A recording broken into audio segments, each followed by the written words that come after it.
Greetings to student friends. Now we are going to see about a course related to municipal solid waste management. So today we are going to see about a short overview and introduction to the course content. So these are the course contents what you see in the picture. First thing is sources and characteristics of a solid waste. Second thing is on-site storage methods. On-site storage is like from household we are generating the waste.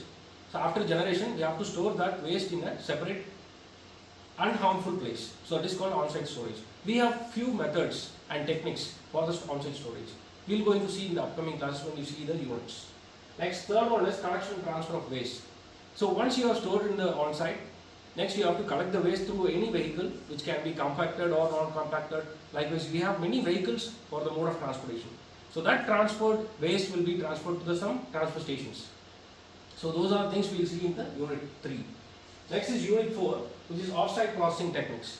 Off-site is like after transforming the waste into after transforming the waste to the transfer station, we are going to do some processing techniques to convert that waste into some energy or a reuseful product. That is called off-site processing techniques. So final one is that we are disposing the waste. Here the waste is like unnecessary unrecovered, which cannot be recovered, where no energy can be recovered or the waste cannot be converted into any useful materials. That is called a waste. That can be disposed in many ways like incineration, landfills or some other techniques which we have already seen in our day-to-day lives. So here comes a news article which is a fact published in Times of India. This is published in published on March 4, 2020. So the content is that more than 1.3 billion people in India generate the highest amount of waste in the world. So which can be compared to China. India and China, we all know that India and China are the nearly populated country which is also and almost the most populated countries in the world. But in 30 years from now, it is published that we will be generating more waste than China. Which is that China is more populated than India, but we generate waste more than China. So see how we are generating the waste. What is the generation rate of the waste we are using in India? So this is what the rejected truth, what I said before. So the main and common reason for all the waste generation is first and foremost is 4 things. One is urbanization, second one is per capita income, third one is population growth, and next is technology growth.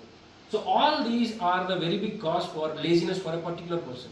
So this laziness is the one common and foremost thing to generate a waste. To generate any waste, it can be of e-waste, it can be of food waste, or it can be of any further technological or toxic hazardous wastes.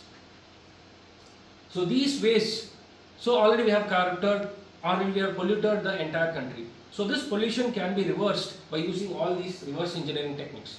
So first thing is that we eat, we generate the food waste, we store that in a storage bin. But after that we are not focusing, or after that we are not taking care of that bin. But that can even be focused. That can even be focused and that can be converted into a compost. The compost is the main fertilizer and growth component for any vegetations. That can be used in our own homes for making terrace gardening or something else. The second thing is that when we generate a source of waste, we have to segregate that source of waste into different components like plastics, papers, wood components, which wood components can be straightly disposed as fuels for incineration. So next is glass and organic things. So by doing all these things, we can convert India in near future in a very big greenery country like this. So all these things will be covered in the municipal solid waste management course. Thanks for listening. We'll continue with the unit 1 in the upcoming class. Thank you.